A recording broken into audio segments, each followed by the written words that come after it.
SpaceOne never fails to impress me. They keep creating excellent dream machines for an affordable price, and this one is no different.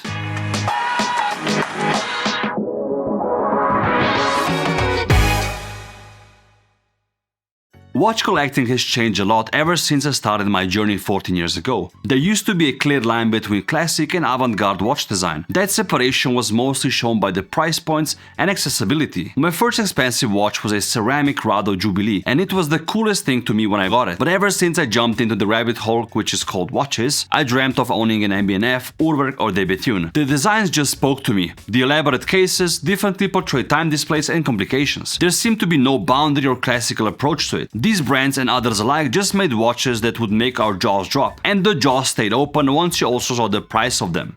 Usually a big price tag, nothing below 60,000 Swiss francs. I wish SpaceOne would exist back then in the early days of my collecting, because I know I would have been a customer for sure. The goal of Swiss Watch Gang is to showcase exceptional watches and the people behind them from all around the world. When it comes to prices, we sometimes go into the stratosphere, and other times I like to show watches which are on the more accessible price level. Today I'm happy to show you the latest release by the young and dynamic team at SpaceOne, the SpaceOne WorldTimer. The third watch which the team has created ever since it was founded back in 2023.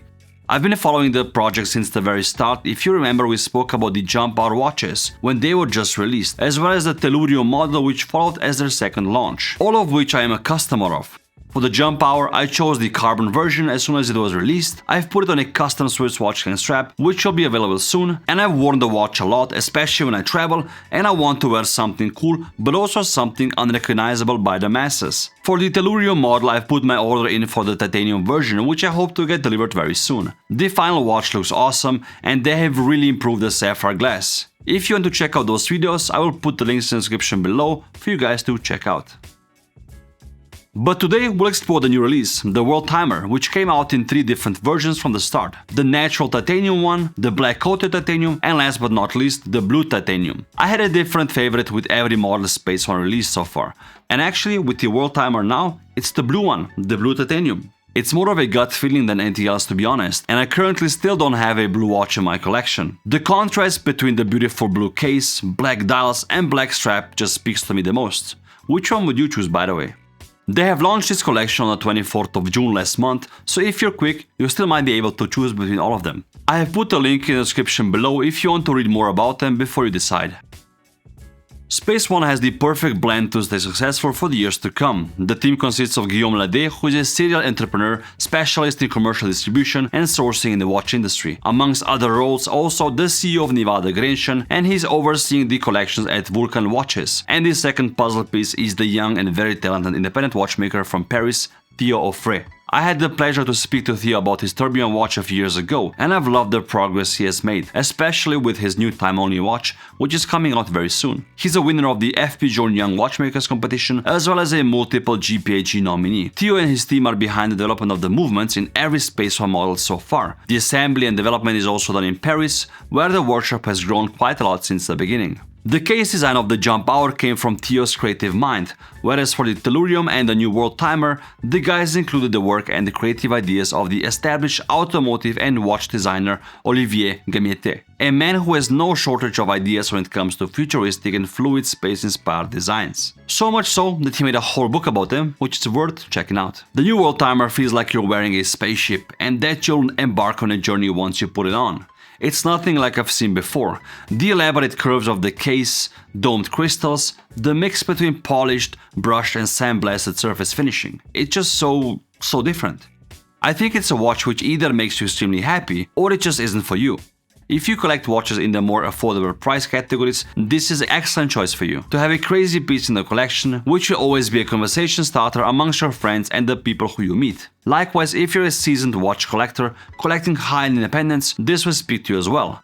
The quality of the case, the execution and the technical solution on top of the simple base sword movement are truly remarkable. It is a great travel watch at your lower price point, so you're able to leave your more expensive indie at home and still wear something very cool. Once you get the hang of it, the dials are really easy to read. Instead of hands, it uses rotating discs or connected with each other. It's a regulator style time display with the minutes and central seconds disc at 3 o'clock. The sweeping hours are displayed below at 6 o'clock, both using triangles as pointers on the side. And at 9 o'clock you have the world time complication or indication. Two coaxial discs displaying the 24-hour time with the corresponding cities around it. All the discs are domed and you can really admire this 3D effect on the world time discs since it's made out of two pieces. It's really well made, not too busy, with a very easy font to read. Setting the watch is also a breeze, because it's all done through the crown at 3 o'clock. It has 3 positions. When the crown is in, you can wind the watch. In the second position you can change the time, and in the third position you can rotate the cities disc. The movement is very robust, so when you change the time you can go forwards as well as backwards. Same applies to the WorldTimer disc. This one makes slight jumps, but also very sturdy. Leave a comment down below if you spotted your city on the disc. Here you can see the disassembled watch. You can see the discs, the case and the base movement, which is the Sopot P024, a trusted Swiss movement with a 38-hour power reserve and automatic winding. That's the advantage when you have a world-class watchmaker on your side like Theo Auffret. The case is also very remarkable. You can see that it's made only of 2 parts, so you insert the base movement from the back and then gradually build up all the discs from the top. And to finish it off, you basically put the top case and with the crystals on it, and that's it. Thank you to SpaceOne for sending me these components. It's really nice to see the behind the scenes and how the movement is actually created. The WorldTimer is obviously inspired by spaceships and the universe, so my absolute favorite design element of the watch, one that brought out my inner child, was this. The watch has 2 thrusters or jet engines on the side, which you can always see, since they're on the left side of the watch. These could also be gates which open and close so you can land your smaller spaceship inside, whatever your imagination thinks of.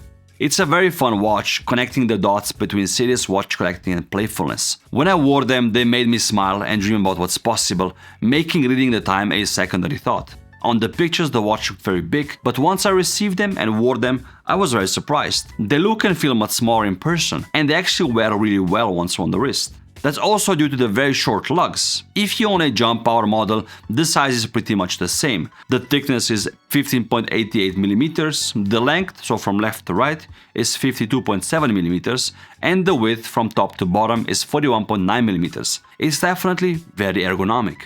The models of course also feature Luminova, and what's fun, the SpaceOne logo is also luminous. What I find very fair is also that they've kept the pricing lower as expected. Usually watchpens of this size and early success gradually increase prices over the years to come. But the new WorldTimer is actually priced right between the jump hour model and the Tellurium model. The retail price of one of these 3 models is 2,700 euros excluding taxes.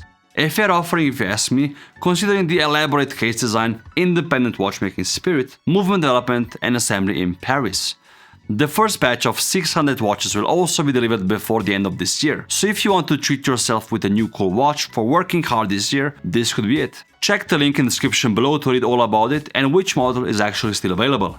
If you're also a SpaceOne watch owner already, please let me know in the comment below which one you have, what you think of it, and also which one of these 3 you would choose. If you're not an owner yet and you will buy one of these, you won't be disappointed. Congrats to the whole team over at SpaceOne, thank you guys for watching, and I'll see you soon.